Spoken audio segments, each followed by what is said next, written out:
오늘 하나님께서 우리에게 주시는 말씀 제가 대신에 봉독하여 드립니다. 사무엘상 28장 3절에서 7절의 말씀, 그리고 사무엘상 30장 1절에서 8절의 말씀입니다. 제가 대신하여 봉독하여 드립니다. 사무엘이 죽었으므로 온 이스라엘이 그를 두고 슬피 울며 그의 고향 라마에서 장사하였고, 사울은 친접한 자와 박수를 그 땅에서 쫓아내었더라. 블레셋 사람들이 모여 수넴에 이르러 진침해 사울이 온 이스라엘을 모아 길보아에 진쳤더니, 사울이 블레셋 사람들의 군대를 보고 두려워서 그의 마음이 크게 떨린지라. 사울이 여호와께 묻자오되 여호와께서 꿈에서도 우림으로도 선지자로도 그에게 대답하지 아니하시므로 사울이 그의 신하들에게 이르되 나를 위하여 신접한 여인을 찾으라. 내가 그리로 가서 그에게 물으리라 하니, 그의 신하들이 그에게 이르되 보소서, 엔돌에 신접한 여인이 있나이다. 아멘. 사무엘상 30장 1절에서 8절의 말씀입니다. 다윗과 그의 사람들이 사흘 만에 시글락에 이른 때에 아말렉 사람들이 이비 네겝과 시글락을 침노하였는데, 그들이 시글락을 쳐서 불사르고 거기에 있는 젊거나 늙은 여인들은 한 사람도 죽이지 아니하고 다 사로잡아 끌고 자기 길로 갔더라. 다윗과 그의 사람들이 성읍에 이르러 본즉 성읍이 불탔고 자기들의 아내와 자녀들이 사로잡혔는지라. 다윗과 그와 함께한 백성이 울 기력이 없도록 소리를 높여 울었더라. 다윗의 두 아내 이스라엘 여인 아히노암과 갈멜 사람 나발의 아내였던 아비가일도 사로잡혔더라. 백성들이 자녀들 때문에 마음이 슬퍼서 다윗을 돌로 치자 하니, 다윗이 크게 다급하였으나 그의 하나님 여호와를 힘입고 용기를 얻었더라. 다윗이 아히멜렉의 아들 제사장 아비아달에게 이르되 원하건대 에봇을 내게로 가져오라. 아비아달이 에봇을 다윗에게로 가져가매 다윗이 여호와께 묻자와 이르되 내가 이 군대를 추적하면 따라잡겠나이까 하니, 여호와께서 그에게 대답하시되 그를 쫓아가라. 내가 반드시 따라잡고 도로 찾으니라. 아멘. 하나님의 말씀입니다. 본문의 말씀으로 성경적 위기 관리라는 제목으로 담임 목사님 말씀 전하실 때에 귀한 은혜의 시간이 되시기 바랍니다.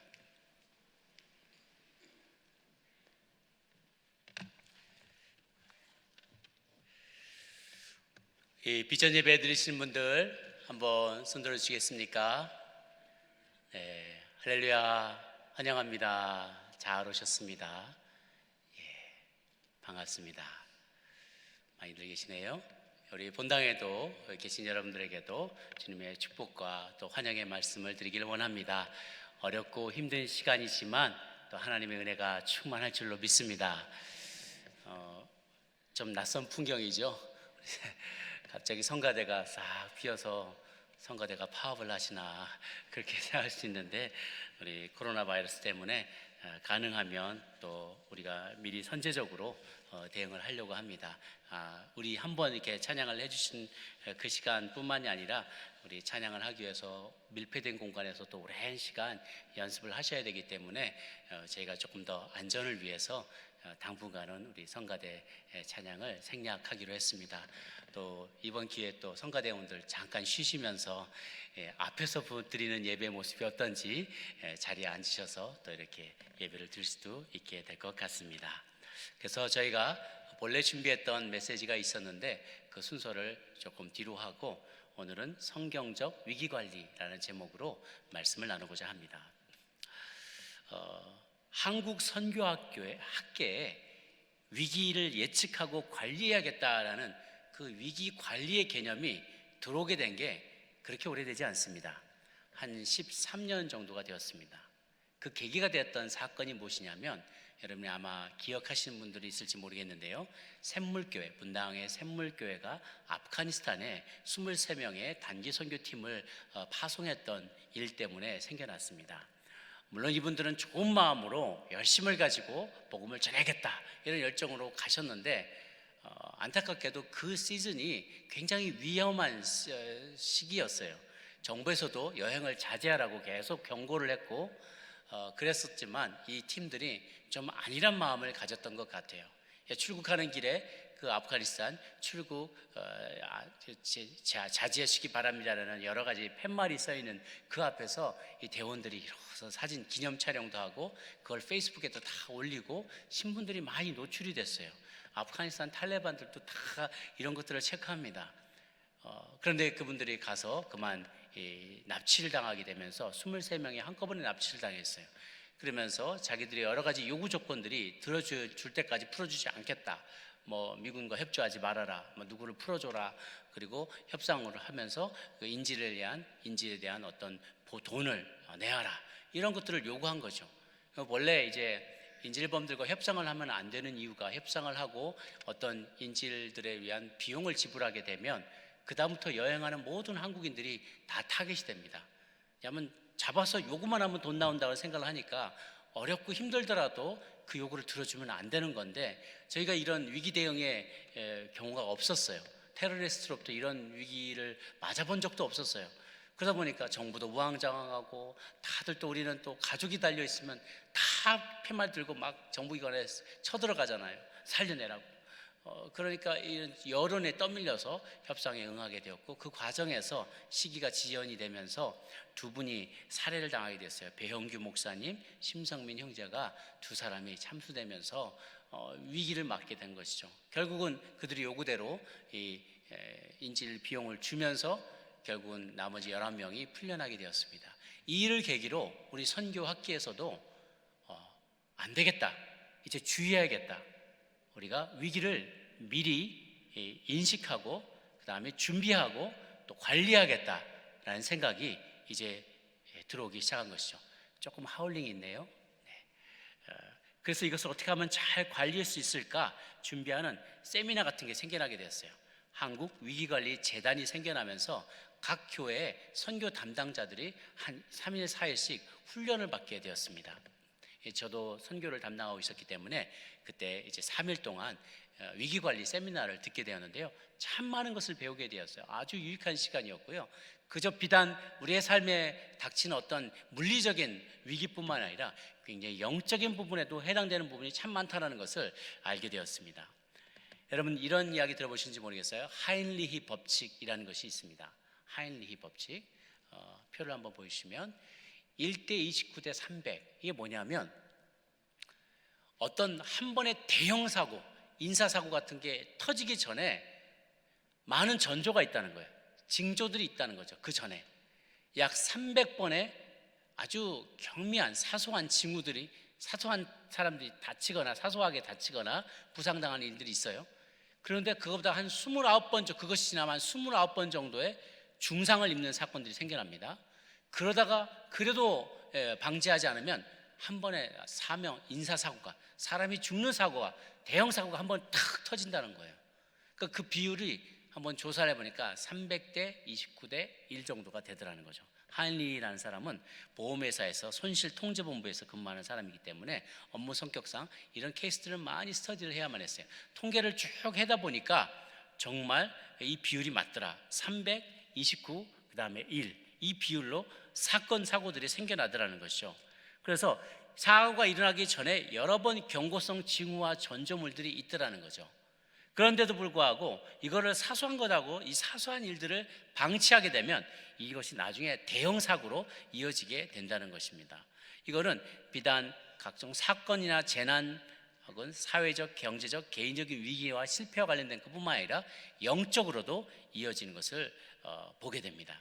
그래서 오늘 제가 세 가지를 말씀드리고자 하는데요.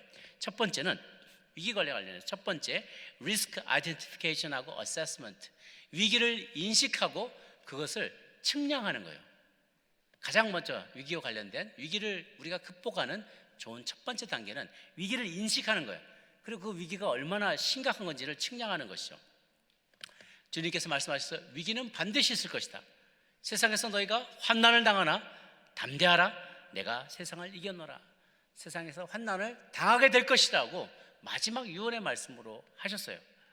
마지막 때에는 이런 일들이 일어날 것이라고 말씀하시면서 처체 전쟁의 소문이 일 것이고 기근이 일어날 것이고 천재지변이 일어나게 될 것이고 하나님 사람들이 다 마음에 하나님 두기를 싫어하게 될 것이고 많은 일들이 일어날 것에 대해서 예견하셨어요. 실제로 그런 일들이 우리 주변에서 많이 일어나게 되는 것을 봅니다. 이런 코로나 바이러스도 이제 의학자들 얘기는 매년 변종이 생겨날 거래요. 그러니까 매년 우리는 이 모르는 질병에 노출되면서 한 번씩 홍역을 치르게 될 거라는 거죠. 또 제가 케냐의 선교사님한테 연락이 왔어요. 케냐에 메뚜기 떼가 엄청나게 수십억의 메뚜기 떼가 막 나타나기 시작해가지고 정말 출애굽 당시에 열재앙에 해당되던 그 메뚜기 떼 무섭답니다. 하늘이 새까맣대요. 크기가 한 7cm, 8cm가 돼요. 앞에서 머리부터 꼬리까지가 두꺼기가 손가락보다 두껍습니다. 사람 손가락보다. 이것이 막 탁 소리를 내면서 날아다니는데요, 무섭답니다. 하늘을 새까맣게 가리고 한번 싹 지나고 나면 무엇보다도 식량을 완전히 동내버린다는 거예요. 모든 농작물이고 뭐 다 뜯어 없어버린다는 거죠. 대기근이 찾아온다는 거예요. 케냐, 뭐 아프가니스탄, 인도, 중국까지 이게 두 무리로 나눠져 가지고 수억 마리의, 수십억 마리의 메뚜기 떼들이 땅을 휩쓸고 있어요. 남극의 아이스버그가 녹아가면서 지금 해수면이 엄청나게 많이 상승하고 있다고 해요. 펭귄이 흙 묻은 흑투성이 펭귄의 사진들이 막 올라와요. 펭귄이 흙을 묻힐 일이 없거든요. 그냥 얼음 위에 눈 위에 다니고 물속에 다니고 그렇기 때문에 흙을 묻힐 일이 없어요. 근데 빙하가 다 녹아버려가지고 흙이 노출이 된 거예요. 흙에 뒹구는 펭귄들의 사진이 요즘 신문지면을 또 장식하고 있습니다. 이런 일들을 보면서 마지막 때 위기가 반드시 올 것이다라는 주님의 말씀이 이제 그 시기가 점점점 가까이 오는 것을 우리는 보게 됩니다. 우리는 위기를 평가를 할 때 어떤 평가하는 표가 있다 그래요. 제가 리서치를 해보니까 이런 위기가 평가의 표가 있는데요. 뭐냐면 한번 보시면요, 왼쪽은 가능성이에요. 얼마나 이 위기가 일어날 가능성이 많은가. 오른쪽은 그 위기를 경험하게 됐을 때 겪게 될 결과가 무엇이냐, 얼마나 치명적이냐, 이걸 다투는 거죠. 가능성, 일어날 수 있는 가능성과 그 결과를 놓고 봤을 때 이 가능성도 높고 결과가 치명적일수록 우리는 그것에 대해서 더 잘 준비해야 되는 거죠. 그런 것이에요. 그런데 우리의 삶에서 가장 위험한 일이 무엇인가? 우리가 두려워하는 것이 있어요. 우리 코로나 바이러스도 보면서 치사율이 얼마나 높냐? 그 치사율이 3%밖에 안 돼요. 사실 그렇게 높은 것은 아니에요. 근데 너무 빨리 퍼져나간다는 거죠. 그래서 우리가 위험한, 이게 얼마나 많이 일어날 수 있느냐, 이게 이런 찬스가 얼마나 있냐와 얼마나 위험하냐, 두 개를 봐야 되는데, 그런데 우리 그 질병보다 더 무서운 질병이 있어요. 죄 지은 자는 반드시 죽는다는 심판의 메시지예요. 여러분, 죄의 치사율이 얼마인 줄 아십니까? 죄에 오염된 사람의 치사율은 인정하고 싶지 않으세요? 100%입니다. 제가 예언의 은사를 받았어요. 하나님께서 예언의 은사를 주셨는데, 예언합니다. 이 시간 여러분 모두 죽습니다. 반드시 죽습니다. 이게 왼쪽 측면에 우리에게 주어지는 운명이에요. 죄에 오염된 사람의 치사율 100%다. 그게 얼마나, 그러면 그 죽음이 우리의 삶에 미칠 영향은 뭐냐? 이건 영원하다는 거예요. 그 임팩트가 영원까지 미친다는 거예요. 그러니까 100% 죽는데 예수님을 믿는 믿음이 없이 죽은 사람에게 삶이 일어날 일은 영원토록 그 임팩트가 미치는 영원한 저주다 생각하면, 이 위기는, 곱하기로부터 나오는 위기는 오른쪽 맨 끝에, 맨 위에 끝에 가장 빨간, 가장 위험한 일이라는 것이죠. 그러니까 위기를 관리하고 위기를 인식하고 측량하는 면에서 우리에게 가장 시급하고 가장 중요한 위기는 뭐냐면, 예수님 없이 믿지 않고 죽음을 맞게 되었을 때 우리는 영벌에 처해진다는 사실, 이게 가장 위험한 일이라는 거죠. 나는 나았으니까, 인사이더니까 나는 괜찮다.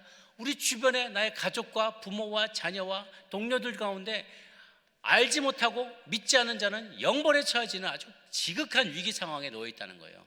코로나보다 더 위험한 상황이라는 것이죠. 그래서 이 위기를 우리는 과연 인식을 하고 있고 그것을 잘 준비하고 있느냐, 혹은 그것만 하지는 못하지만 다른 우리의 삶의 많은 영역에서 위기의 상황들을 우리는 잘 인식하고 준비하고 있냐는 거죠.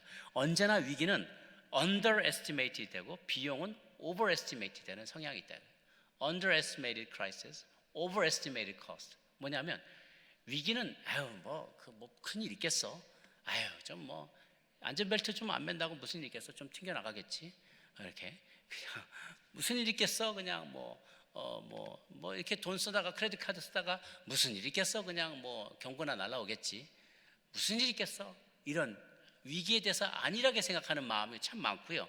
또 하나는 뭐냐면 그거 피하려면 비용이 많이 드는데 어디 가게나 이런 데 하다가 해저드가 있잖아요. 뭔가 물이 미끄러운 물이 쏟아져 있거나 뭐가 이렇게 삐쭉 전기선이 이렇게 나와 있거나 그러면 이거 위험은 하겠지만 이거 만드는데 돈 들잖아. 이거 보도블록 다시 다 깔아야 되는데 이거 기술자 불러야 되는데 이거 너무 이거 비용이 많이 드는 거 아니야?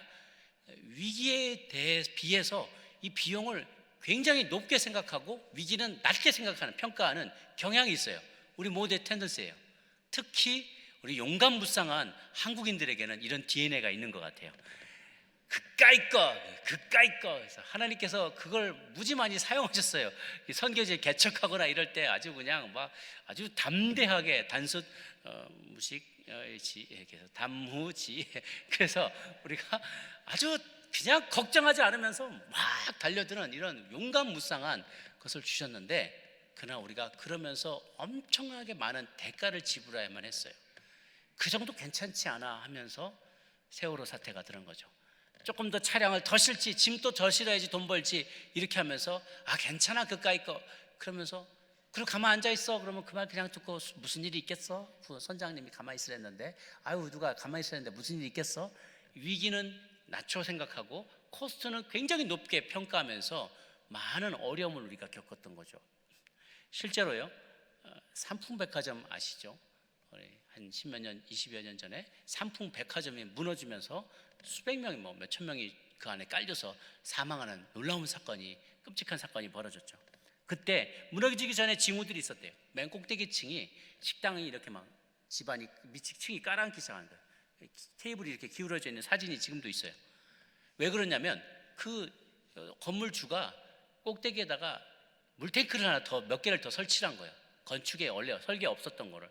그러려면 하중을 견딜 수 있도록 뭔가 보강공사를 해야 되는데 돈 많이 든다는 거예요. 돈 많이 드니까 그렇게 하지 말자. 안전보다 돈을 더 중요하게 여긴 거죠. 그래서 그거를 물탱크를 몇 개를 두고 언덕에다 옥상에다 얹혔네요. 이게 나중에는 싹 무너지고. 근데 무너지기 그 당일날 아침에도 보면 벽이 쩍쩍쩍쩍 갈라지기 시작했대요. 그런 거 보고 안전을 검사하는 사람이 와서 경고를 한 거죠. 이대로 있으면 안 된다. 이베큐에이션 해야 된다. 근데 임원들이 모였어요. 꼭대기층에 모여서 회의를 하면서 뭐라고 했냐? 지금 셧다운하면 백화점 매출 준다 이거예요. 그거 확실하지도 않은데 그거 가지고 다 사람들 쫓아내면 매상 떨어지는데 책임질 거냐? 그러면서 셧다운 하지 못하게 검사가 다 마칠 때까지 그냥 내비두고 그냥 정상 영업하기로 합니다 결정하고 자기들은 한 사람도 빠짐없이 다 빠져나왔어요. 그리고 그 몇십 분 후에 백화점이 무너져 내린 거예요. 수백 명, 수천 명이 그날 한 자리에서 사망하게 됐죠. 저희 교인 중에 한 사람의 가족도 거기서 묻혔어요. 그 어머니가 1층에서 주얼리 샵을 하고 있었는데 그날 몸이 좀 안 좋으셨어요.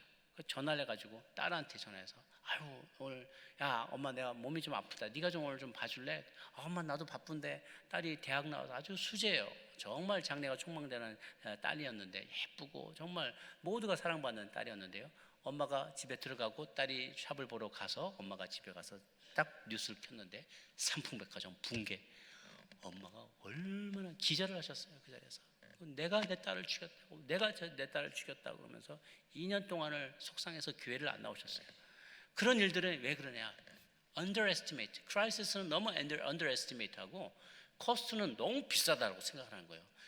이 앞으로 겪게 될 그 비용을 생각하면 생명과 이거 모든 것들을 잃게 될 걸 생각하면 과하다 싶더라도 선제적으로 코스트가 있다 하더라도 그거는 나중에 치르게 될 그 코스트에 비하면 그렇게 비싼 게 아니라는 거죠. 그러니까 그 코스트를 지불하서라도 미리 준비하는 게 굉장히 중요하다는 것이죠. 재정의 위기 이래가지고 이런 잘못된 지출의 습관 이거 하나 가지고 문제가 되겠어? 또 긁고 그러다가 큰 문제를 당하게 되죠. 이렇게 좀 아직 나 젊은데 무슨 일 있겠어? 그냥 과로하고 아무거나 먹고 관리하지 않고 나중에 건강에 문제가 생기죠. 결혼 조금 내가 좀 밤새고 집에 안 들어가고 이래도 내가 좀 바람 피운다고 남들도 다 그런데 무슨 큰 일이 있겠어? 그러다가 가정에 큰 위기가 닥쳐오게 되죠. 자녀들 마음껏 행동하는 것, 거짓말하는 것, 도둑질하는 것, 뭔가에 중독되어 있는 것 그냥 방치하다가 뭔 일이 있겠어? 이러다가 나중에는 더 큰 일들을 벌이게 되죠. 무엇보다도 가장 중요한 것은 생명과 관련된 거예요. 우리의 영혼과 관련된 그것 비용이죠. 가장 중요한 선택, 주님을 믿어야 하는 것, 오늘 내가 섬길 자를 택하는 것, 혹은 누구에게 복음을 전하는 것. 아유, 오늘 바쁘니까 내일 해야지, 한 달 뒤에 해야지, 내가 좀 삶이 괜찮아지면 그때 전해야지, 내년에 교회에서 봅시다. 이렇게 미루다가 그것이 얼마나 큰 결과를 가져오게 될지를 우리는 알지 못한다는 것이죠. 그래서 우리는 급한 일의 횡포로부터 자유해지는 것을 배워야만 합니다. 급하지 않지만 중요한 일들을 위해서 우리가 대비해야만 해요. 그래서 우리가 시간을 어떻게 쓰는 것이 가장 지혜로운지 한번 표로 보여드리면요, 시간 관리가 하는 매트릭스라고 있습니다. 중요한 일이 있고 긴급한 일이 있어요. 밑으로는 중요도, 이쪽으로는 긴급도. 1번은 중요하면서 긴급한 일이에요. 아주 위기 상황을 대처하는 거나 급박한 문제나 마감 시간이 정해진 프로젝트나 이런 것들이에요. 4번은 하찮은 일, 중요하지도 않고 긴급하지도 않아요. 뭐 이런 일들은 분별하기가 쉽습니다. 하찮은 일, 소일거리, 시간 낭비하는 활동, 과도한 TV 시청, 인터넷 뭐 이런 것들이요. 문제는 뭐냐면 2번과 3번이 서로 컴피트한다는 거예요. 우리의 삶에서. 이쪽은 중요하지만 덜 급해 보이는 일들, 뭔가를 예방하고 준비하고 계획하고 관계를 구축하고 재충전하고 안식하고 가치관을 확립하고 이런 것들이고, 3번은 뭐냐면 그 중요하지는 않는데 굉장히 내 앞에 막 닥쳐서 급한 것처럼 재촉하는 일들이 있어요. 불필요한 방해물, 불필요한 전화, 뭐 남들이 해도 괜찮은 거, 꼭 내가 하지 않아도 괜찮은 일들, 이런 일들이 우리를 자꾸 어텐션을 끌죠. 그런 프라이어티가 우선순위에서 자꾸 이게 우선순위를 앞을 차지해버리니까 중요한데 급하지 않아 보이는 일들이 자꾸만 밀려나게 돼요. 그래서 우리가 타임 매니저에서 정말 중요한 것은 1번을 제일 먼저 하지만 3번이 2번보다 오지 않게 2번을 먼저 끌어당겨서 그 일을 의식적으로 의도적으로 해야 되는 것이죠. 그 일 가운데는 뭐가 있냐면 건강을 지키는 것, 좋은 습관을 들이는 것, 장기 계획을 세우는 것, 그런 것이 있는데 제일 중요한 게 관계를 맺는 거예요. 관계를 맺는 것은 하루아침에 그게 되지 않아요. 그런데 우리의 영적인 의미로 봤을 때 이 두 번째가 이 영적인 것과 굉장히 관련이 있습니다. 우리의 믿음 생활과 관련이 있어요. 두 번째는 그렇게 중요해 보이지 않아요? 예를 들면 하루 주일 예배 빠진다고, 뭐 하루 큐티 안 한다고, 오늘 하루 조금 기도 안 한다고 무슨 큰일은 하지 않아요. 내가 오늘 하나님 앞에 드릴 것을 헌금을 제대로 드리지 않는다고 뭐 큰일이 나는 건 아니에요. 그러니까 급해 보이지는 않아요. 근데 중요한 일이에요. 하루가 지나고 이틀이 지나고 한 주가 지나고 한 달, 1년이 지나는데 내가 어떠한 주님, 예배는요, 하나님을 믿는 신앙생활하는 것은 관계를 맺는 거거든요. 하나님과 관계를 맺는 것인데 하루, 이틀, 사흘 소홀히 하기 시작하면 언젠가는 너무 관계가 멀어지게 되는 거예요. 그런데 오버나이트 하루아침에 우리 사이에 그럴 수 있습니까? 말할 수 없다는 거죠. 그래, 우리 사이가 그런 사이다. 주님이 그렇게 말해버리면 넌 누구냐? 그렇게 말해버리면 그 관계가 쌓이지 않은 사람인 거죠. 위기를 대비할 때, 제가 이제 두 번째로 이제 넘어왔는데요, 위기를 대비할 때 정말 중요한 것은 무엇이냐면 꾸준히 급해 보이지 않지만 중요한 그 일, 특별히 하나님을 예배하고 신앙생활하고 준비하고 또 특별히 하나님과의 깊은 관계를 쌓아나가는 그 일에 더 많은 시간과 노력을 투자하는 것이 우리 영적인 면에서 봤을 때 위기에 잘 대비하는 방법이 된다는 것입니다. 평소에 그분과 친밀한 관계를 쌓지 않으면 그분의 음성을 들을 수 없고요, 그분의 뜻도 분별할 수 없고요, 그분이 일하시는 방식이 이해가 안 되고 그분을 신뢰할 수도 없어요. 좋은 예가 오늘 다윗의 이야기입니다. 오늘 다윗의 이야기를 우리 사무엘상 30장에서 보았는데요, 배경을 설명드리자면 다윗이 사울에게 쫓겨다녔잖아요. 아둘람 굴에도 쫓겨다니고 광야에서 쫓겨다니고 몇 번의 죽을 위기를 넘겼어요. 그러다가 이제 더 이상 안 되겠다 싶으니까 블레셋 족속의 국경으로 넘어간 거예요. 적군이잖아요. 그가 그때 골리앗도 물리치고 블레셋의 골리앗도 물리치고 죽이고 많은 이 공적을 세웠어요. 천천만만 이게 막 죽이면서 공을 많이 세운 걸 이쪽 편이 다 알아요. 그런데 오죽 급했으면 적군의 이게 영토에까지 들어갔겠어요. 미친 척하면서 거기 들어가서 목숨을 구걸했습니다. 그러니까 너 저기 그러면 시글락에 가서 살아라 하고 땅을 하나 떼줬어요. 시글락에 가서 600명이 같이 이렇게 공동체를 이루면서 잘 살고 있는데 어느 날 두 나라 간에 전쟁이 벌어진 거예요. 블레셋과 이스라엘 가운데 전쟁이 일어나게 됐어요. 그래서 전군의 소집령이 내렸어요. 어쩔 수 없이 갔어요. 그런데 그 당시에 아기스 왕이, 블레셋의 아기스 왕이 다른 군사들을 많이 모았는데 다른 장군들이 뭐라고 하냐면, 아니 쟤는 왜 데려왔냐고, 쟤 원래 이스라엘에서 우리 다 죽이던 자 아니냐, 어느 날 갑자기 뒤돌아가지고 우리 뒤통수 치면 어떡하려고 그러냐, 쟤 쫓아내라, 돌려보내라. 그러니까 이제 아기스 왕이, 야 다윗, 내가 당신의 충성심은 내가 의심하지 않지만 상황이 이렇다, 그냥 조용히 그냥 시글락에 내려가서 쉬렴. 그러니까 다윗이 말리지 말라고 왜 나를 의심하냐고 막 큰소리 치면서 돌아서면서 다행이다, 하마터면 우리 동족과 싸울 뻔했다 그러면서 표정 관리하면서 내려갔어요. 시글락으로 딱 내려갔는데 무슨 일이 벌어진가, 딱 보니까 사흘 만에 내려갔더니요, 그 아말렉 족속들이 이 시글락을 덮쳐가지고 불사르고 마을을 다 불살르고 자기 가족들을 다 납치해서 끌고 가버린 거예요. 포로로. 집이 완전히 불타버렸고요. 600명이 돌아갔더니 이 장수들이 돌아갔더니요, 자기의 여인들과 아이 자녀들을 다 끌고 가버리고 집은 다 불타버린 거예요. 그 얼마나 마음이 아팠겠어요. 다들 마음이 그냥 끔찍한 거죠. 이런 거예요. 제가 여러분들 막 설득해서 선교지 가면 좋습니다, 뭐 선교 하나님이 하실 일 해야 됩니다, 여러분을 다 제가 모빌라이즈 해가지고 막 케냐도 가고 뭐 어디 선교를 다 하고 왔어요. 너무 은혜 충만해서 집에 딱 왔더니 강도가 다 들었네. 집을 확 다 불질러버리고 막 물건 다 훔쳐가고 자식들도 그냥 키드내핑을 해가지고 멕시코로 또 도망가 버렸어요. 다 가버렸어. 그러니까 그러면 그 마음이 원망의 화살이 저에게 돌아오게 된다는 거예요. 이 사람들이 다윗을 보고서, 처음에 그렇게 충성스럽던 부하들이 다윗을 보고, 당신 때문에 우리가 다 죽게 되었다, 우리 자녀들이 다 납치됐다, 당신 책임져라 그러면서 돌을 들어 죽이려고 했다는 거예요, 다윗을. 그 이야기가 다윗의 두 아내도 끌려갔고, 6절에 보니까 백성들이 자녀들 때문에 마음이 슬퍼서 다윗을 돌로 치자 하니 다윗이 크게 다급하였다는 거예요. 죽을 운명에 처해진 거예요. 이렇게 두려움에 휩싸이게 될 때 평소에 위기에 대비하지 않았다면 다윗은 그 두려움에 지고 말았을 거예요. 그런데 6절 후반부에 보니까 크게 다급하였으나 그가 하나님 여호와를 힘입고 용기를 얻었더라. 그런 낙심하여서 주저앉아 있지 않았어요. 용기를 얻게 되었어요.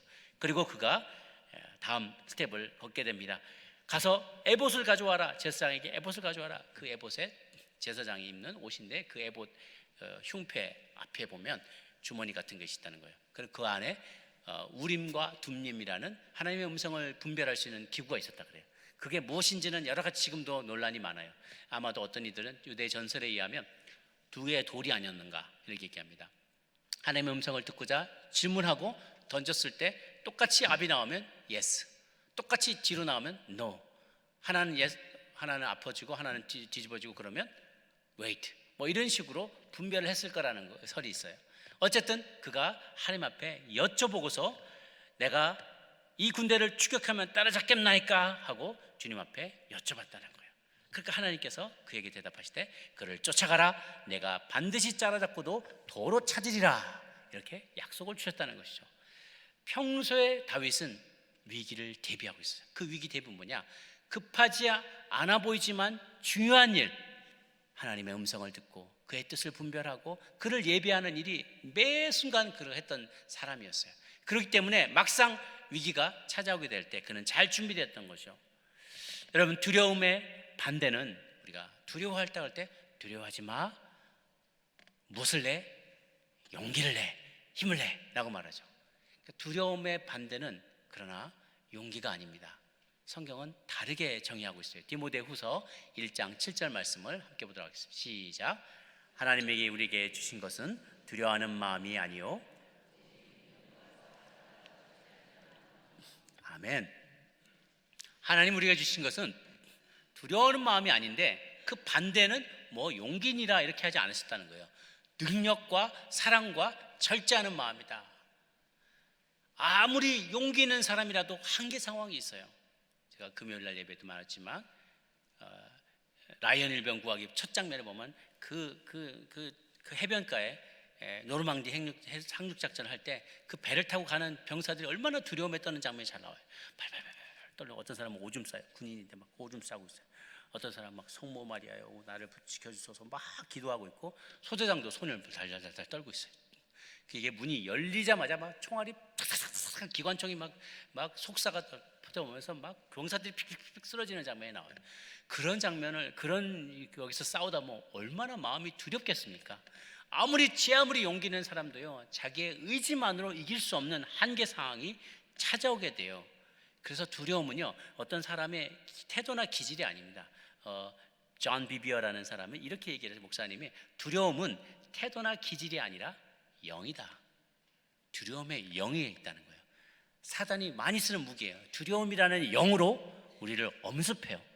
티미드하게 만들어요. 막 움츠러들게 만들어요. 무슨 일을 한번 당하고 나면, 누구한테 무슨 말 한번 듣고 나면, 욕먹고 나면, 뭔가를 손실을 입고 나면, 뭔가 한번 다치고 나면 학습 효과가 있어서 다음에 또 그런 일이 있을 때 또 당할까 봐 막 움츠러들기 시작하는 거예요. 그걸 사단은 무기로 쓴다는 거예요. 두려움은 영입니다. 그냥 사람의 태도나 기질의 문제가 아니라 이 영으로 엄습하게 되면 제 아무리 자기가 용기가 있는 사람일지라도요 감당할 수가 없어요. 또한 그래서 우리에게 필요한 게 능력과 사랑과 절제인 것이죠. 하나님이 주신 것은 두려워하는 마음이 아니라 하나님이 주시는 능력. 내 힘은 안 돼요. 그런데 하나님이 능력을 주시고, 또 하나님, 나는 무슨 일이 있더라도 no matter what, 너를 향한 나의 사랑은 끊임이 없을 거야 라는 사랑에 대한 확신, 그리고 절제하는 마음, 오직 능력과 사랑과 절제하는 마음이니라. 마지막에 절제는 내가 두려움에 빠지게 되면 패닉하게 되죠. 막 사재기하게 되고 막 오버리액션을 하게 되고 사람들을 미워하고 블레임을 하게 되고 막 이런 것들을 할 때, 아니다, 너희는 가만히 있어. 내가 하나님 됨을 알지어다. 가만히 있어도 괜찮다는 거예요. 막 패닉하지 말라는 거예요. 그게 절제예요. 그래서 두려움의 반대가 하나님이 우리에게 주신 것은 두려워하는 마음이 아니요 오직 능력과 사랑과 절제하는 마음이니라 하셨어요. 그래서 이런 두려움을 이겨낼 수 있는데요, 사실 잘 따져보면 두려움의 근원은 자기 사랑인 것을 알 수 있어요. 왜? 자기를 너무 사랑하는데요 잃어버릴 게 많은 거예요. 이걸 잃어버릴까 봐 걱정이 되는 거예요. 내가 돈 잃어버릴까 봐, 내가 건강 잃을까 봐, 내가 사람들 앞에서 평판을 잃어버릴까 봐, 내가 갖고 있는 내 명예가 떨어질까 봐. 그러니까 사람들이 두려워지기 시작하는 거예요. 두려운 사람들이, 우리가 두려워하는 많은 것들이 사람들이 나를 뭘로 볼까, 사람들 앞에서 내 체면 깎일까 봐, 죽을까 봐 걱정하는 거 그렇게 많지 않잖아요. 뭐 죽는 것도 뭐 문제인가 되나요? 죽어도 우리는 갈 데가 있잖아요. 우리 이미 리스크 매니지먼트가 된 사람들이에요. 우리 갈 데가 정해졌기 때문에 그게 우리의 마음을 좌우할 수가 없잖아요. 근데 아직도 나를 너무 사랑하면, 특별히 이 생에서 살아가는 육신을 입은 나를, 뭔가를 가지고 있는 나를, 자기의 이고가 너무 강하면 이거 잃어버릴까 봐 너무 걱정이 된다는 거예요. 근데 그것도 내 거 아니에요. 다 주님이 주신 거고 가져가도 좋고, 뭐 정말 코어는 하나님이 나를 붙들고 계신 거, 나의 사명과 소명, 이게 제일 중요하지. 다른 것들은 얼마든지 come and go, 왔다가 가는 것이고, 명예, 가까짓 거, 사람들이 나를 몰아보는 게 그게 뭐가 그렇게 중요해? 그게 중요했던 사람이 있어요. 나중에 오늘 본문을 통해서 말씀을 드립니다. 그렇기 때문에 두려움의 근원이 자기 사랑인데, 잃을까 봐 걱정하지 않으면, 이미 내놓은 목숨, 주님께 맡겨드린 목숨이라면 하나도 두려울 게 없는 것이죠. 요한일서 4장 16절 18절 함께 읽습니다. 시작. 하나님이 우리를 사랑하시는 사랑을 우리가 알고 믿었노니 하나님은 사랑이시라. 사랑 안에 거하는 자는 하나님 안에 거하고 하나님도 그의 안에 거하시느니라.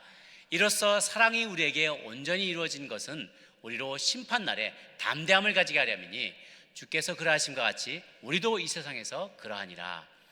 사랑 안에 두려움이 없고 온전한 사랑이 두려움을 내쫓나니 두려움에는 형벌이 있음이라. 두려워하는 자는 사랑 안에서 온전히 이루지 못하였느니라. 아멘. 온전한 사랑이 두려움을 내쫓는다는 거예요. 그러니까 하나님이 나를 사랑하시는데 네가 나를 어떻게 해? 하나님이 나를 사랑하신다는데 네가 나에게 뭔 일을 할 수 있어? 사단이 내게 아무리 고자질을 하고 주변에 어떤 환경이, 전쟁의 위협이, 질병의 공포가 나를 찾을지라도 공포는, 두려움은 영이라고 했어요. 영적인 것은 영으로 싸워야 돼요. 영을 내가 육으로 싸우려고 하면 한계 상황에 도달하게 된다는 거예요. 왜냐하면 육은 약하니까. 심지어 저와 여러분이 불행하게 어떤 질병에 걸렸다 할지라도요, 그건 육의 문제예요. 영으로 나는 굴복하지 않게 돼요. 그렇다 할지라도, 내가 병에 든다 할지라도 주님이 뜻하신다면 나는 살아날 것이다. 내가 소명을 다하기 전에는 나는 죽지 않는다. 이 마음의 확신이 있다면 심지어 죽음도 나를 두렵게 하지 못한다는 것이죠. 두려움을 이기는 것은 용기가 아니라 사랑입니다. 믿음입니다. 하나님에 대한 신뢰입니다. 그 사랑으로 충만해지기를 바라요. 그런데 이것을 위해서는 우리가 평소에 주님과의 그 신뢰의 관계, 믿음의 관계, 돈독한 관계를 맺기 위해서는 꾸준한 노력이 필요하다는 거죠. 연습하고 위기를 대비하고 준비하는, 그리고 아까 두 번 이사분면에 있었던 것, 급하지 않지만 중요하지만 급하지 않아 보이는 오른쪽 위에 것, 관계를 맺는 것, 예배하는 것, 말씀을 묵상하는 것, 하나님께 헌신하는 것, 이거를 꾸준히 준비해야만 한다는 거예요. 연습해야만 한다는 거죠. 그래야 어느 날 급한 일이 생겼을 때 주님 저 아시죠? 그럼 알다마다 주님이 말씀하시죠. 관계가 있으니까. 그런데 전혀 안 돌아보다가 급한 일이 생기면 하나님 주님 저 아세요? 누구시죠? 안 봤는데, 한동안 못 봤는데, 대화한 적도 없는데, 내 목소리도 못 알아듣는데, 그런 사람들을 주님과 관계 속에서 뭔가를 요청할 수가 없다는 거예요. 한 예가 있습니다. 2001년 9.11 사태가 일어났을 때요, 이스라엘 알카에다가 자살 테러로 쌍둥이 빌딩을 무너뜨렸는데, 그 일이 있기 오래전부터 징후가 있었어요. 저도 이제 뉴욕에 한 6개월 정도 맨하탄에 6개월 정도 살았던 적이 있는데요, 어느 날 차를 몰고 가다 보니까 앞이 다 블럭이 돼 있는 거예요. 몇 개 블럭이 막 막혀서 꼼짝못짝을 안 해요. 나중에 뉴스를 틀어보니까 지하에서 불이 났다는 거예요. 그래서 모두가 다 막 이베큐에이션하고 난리가 났어요. 또 이 2001년에 테러가 있기 전에 한 5년 전에는요, 누가 차량으로 돌진해가지고 지하 주차장에서 폭발물이 터졌던 일이 있었습니다. 굉장히 그 버너러블한 그런 시츄에이션이에요. 그런데 여기에 어떤 한 사람이, 이 릭 레스콜라라는 사람이 취직을 했어요. 근데 이 사람은 전쟁 영웅, 베테랑이고 아주 데코레이트된 그런 사람이었어요. 베테랑이었고요, 아주 전쟁의 용사인데, 이 사람이 아주 유명한 금융 투자회사인 모건 스탠리의 보안 책임자로 취직을 한 거예요. 근데 그가 이제 딱 보니까 이런 사태들이, 일련의 사태들이 그 전에 일어났던 것을, 역사를 딱 보고 자기도 딱 보니까 이거는 내가 테러리스트라면 가장 영순위로 때리고 싶은 건물이고 상징적인 건물이라는 걸 알았어요. 무슨 일이 생기면 정말 많은 사람이 죽는다. 그래서 자꾸만 임원진에 건의를 해가지고 우리 건물을 옮겨야 된다. 여기 있지 말자. 그냥 모건 스탠리가 그 쌍둥이 건물 남쪽 건물에서 가장 많은 층을 약 30개 층을 차지하고 있는 회사였어요. 가장 많은 인원이 거기 상주하고 있었습니다. 여기 있지 말고 딴 건물로 이사 가자. 그렇게 몇 번을 건의를 했는데, 그 임원들이 이게 아직 렌트가 남았다. 기간이 얼마가 좀 더 남았는데 지금 나가면 우리 돈 물어야 된다. 그러니까 코스트가 더 높게 생각하고 위기를 더 낮게 생각을 한 거예요. 그냥 좀 더 있자라고 얘기를 하면서 기간을 연장했어요. 그래서 어차피 이 말을 안 듣게 돼 있으니까 아니겠다. 릭 레스콜라가 그때부터 전 세계 재난 대책 시스템을 공부하면서 재난 대비 훈련하는 거예요. 그러면서 전 직원에게 이걸 명령을 하달했는데, 이게 뭐냐면, 자기가 배를 딱 누르면, 비상벨을 누르게 되면 전원이 하던 일을 다 드랍하고, 여기에 40층 차이가 있는데 그 맨 밑에까지 아주 순식간에 몇 분 몇 초 안에 이렇게 모으는 것을 연습을 시킨 거예요. 그러니까 뭐 처음에는 불평불만이, 다들 입이 이만큼 나왔어요. 왜냐하면 이거 트레이드하고 이런 사람들이기 때문에 그 막 실시간으로 주가 동향 보면서 손님 클라이언트들한테 전화해서 이거 뭐 3만 주 구입하십시오, 이거 뭐 4만 주 매각하십시오, 막 이거를 막 실시간으로 하는 중인데 삐 하고 누르면 또 다 덮고 나와야 되는 거예요.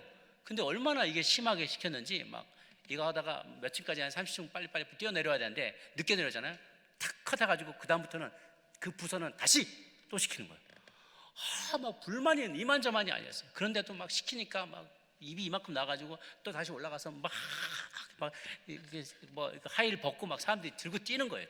가지고 착착착착착 제거다가 탁 제거, 오케이 패스. 그러면 이제 딱 올라가서 다시 또 정상 근무를 하는 거죠. 이 훈련을 너무 많이 시키니까 사람들이 잘 훈련이 됐어요.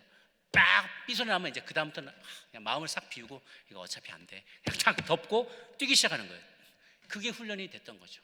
이 사람은 어렵고 힘들었지만 위기를 잘 준비했던 것이에요. 이제는 위기 상황이 벌어졌을 때 어떤 일이 벌어지게 되는가? 마지막 리스크 매니지먼트 세 번째입니다. 위기가 실제로 발생하게 되면 위기를 준비하고 연습했던 사람들이 습관을 따라서 매뉴얼을 따라서 그대로 움직이게 돼요. 그럼 이제 위기를 면할 수 있게 되는 것이죠. 경건의 훈련도 마찬가지입니다. 우리가 매 순간마다 하나님과 관계를 쌓아놓다 보면 위기 상황에 와도요 절대로 요동하지 않아요. 예상했어, 이거 올 줄 알았어, 그냥 환난을 당할 거라고 했잖아요.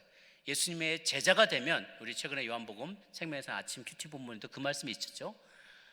세상은 나를 미워했기 때문에 너희들과 내 제자면 세상이 너희들도 미워할 것이다. 우리가 세상에 속하였더라면 그들이 자기 사랑들을 사랑했겠지만 너희는 세상에 속한 자가 아니고 내게 속한 자이기 때문에 세상이 너희를 미워하고 핍박할 것이다 라고 얘기하셨기 때문에 우리는 예상하고 있는 거예요. 올 것이 왔구나, 올 줄 알았어, 이렇게 담대한 것이죠. 그리고 이 많은 재난들이 오게 될 건 우리는 마음으로 준비하고 있어야 돼요. 매일매일 주님과 관계를 쌓았기 때문에 위기의 상황에 경건의 훈련은 빛을 발하게 됩니다. 진검승부가 되는 거예요. 우리가 믿음이 진짜 믿음인지 아닌지는 시험을 당해보면 압니다. 시험 가운데 내몰아보면 딱 나와요. 싸움할 때 보면 그 사람 승질 다 나옵니다. 사투리도 다 나와요. 어디 출신인지 다 나와요. 처음에는 곱게 서울말로 하다가 네가 뭐 한번 해볼까 하면서 막 짜짜게 도끼 가져와, 나가 뭔다 니요, 그래서 이게 막 다 나오는 거예요. 숨기고 있을 때는 모르지만 위기 상황에는 자기의 본질이 다 나옵니다. 특히 우리의 신앙의 연조가 다 나오게 돼요. 급할 때 화를 내고 분을 쏟아붓고 매너 없이 행하고, 사랑은 그러니까 내가 예의 바르게 하는 게 사랑의 사인 중에 하나예요. 사랑은 오래 참고 자비하고 용서하고 품고 다른 것 중에 무례히 행하지 아니하며 그랬거든요. 사랑이 충만하고 평소에 이렇게 잘 준비되는 무례하게 행하지 않습니다. 무례한 말을 하지 않아요. 그런데 위기 상황이 되면 무례하게 나와요. 그거는 충만하지 않은 거죠. 열매가 충만하지 않은 사람인 것이죠. 그런 일들이 우리는 위기 상황 가운데서 미리 준비된 사람들은요 침착하게 가만히 있어서 하나님이 행하시는 것을 보게 돼요. 가만히 있어, 내가 여호와임을 알지어다, 그걸 하게 되는 거죠. 아까 이 스토리가 이어지는 스토리입니다. 그래서 이렇게 30층짜리를 왔다 갔다 하게 훈련을 시켰는데요, 어느 날 비행기가 탁 크래시한 거예요. 8시 반쯤에 아침에. 장안에 250명의 투자자들이 교육도 다 받았어요. 와서 며칠 동안 교육을 받고 있는데, 교육 첫 번째부터 먼저 시작한 게 그 투자 내용을 교육한 게 아니라 위기 시의 탈출 요령부터 먼저 교육을 했대요. 250명도 다 탈출 요령을 알고 있었어요, 직원들과. 그러니까 2,687명이 이제 딱 비행기가 크래시 됐는데 위기다 싶으니까, 그런데 포트 어소리티에서 전부 다 침착하게 책상에 가만히 앉아 있십시오, 그렇게 했대요. 꼭 세월호 같이.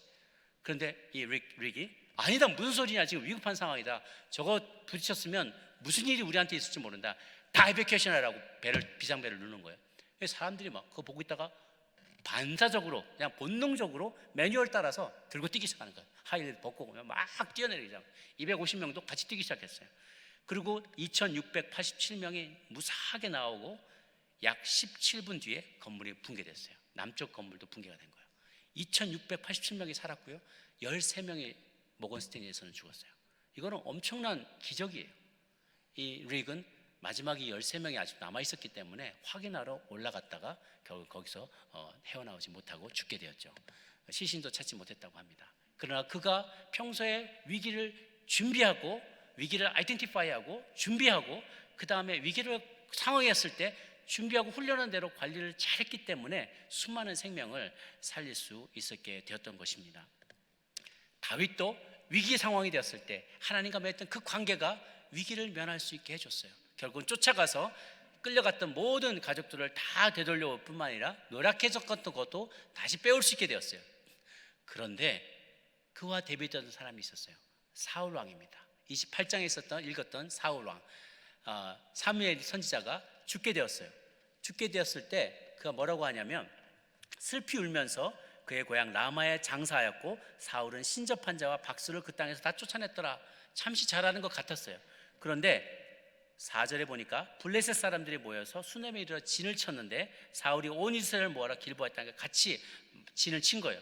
서로 대적하고 있는데 사울이 블레셋 사람들의 군대를 보니 두려워서 그의 마음이 크게 떨린지라. 사람을 봤어요. 그러니까 우리보다 쪽수가 많으니까 두렵기 시작한 거예요. 그리고 자신에게는 잃을 게 너무 많았어요. 자기를 사랑한 사람이었어요. 자기에게 잃을 게 많은 사람이, 잃기를 원치 않았고 사람들이 나를 뭘로 볼까 체면을 생각하고 그러던 사람이었어요. 사람을 보니까 두려웠어요. 그가 어떤 선택을 했냐, 일단 하나님 앞에 나가 봅니다. 하나님 앞에 여쭤봤는데 사울이 여호와께 묻자오되 여호와께서 꿈으로도 우림으로도 선지자로도 그에게 대답하지 아니하시니라. 왜? 평소에 뵈러 안 갔으니까, 관계를 맺지 않았으니까. 주님 저 아시죠?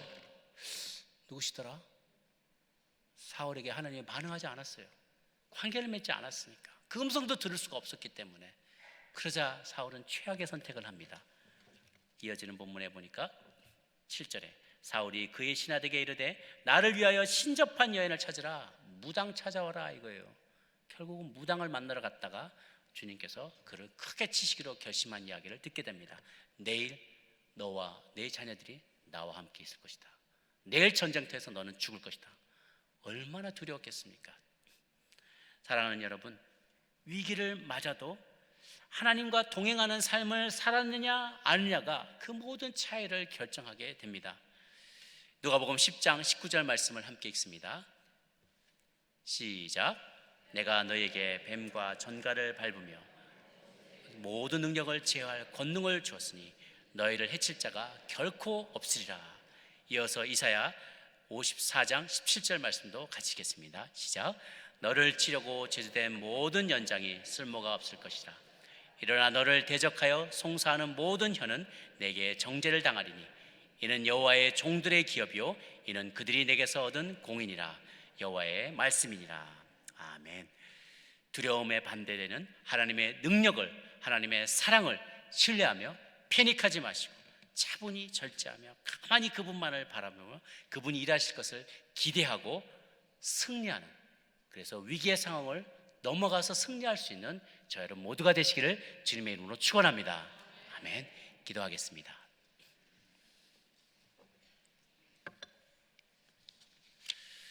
고마우신 주님, 우리의 삶에 예기치 못했던 많은 어려움들이 찾아오는 것을 우리는 보게 됩니다. 주 하나님 도와주셔서 하나님 우리 위기의 상황들을 우리가 넉넉히 이겨갈 수 있도록 주님 도와주시옵소서. 하나님, 우리가 자금의 사태 가운데 마음이 많이 위축되고 어려움을 겪습니다. 주님 도와주옵소서.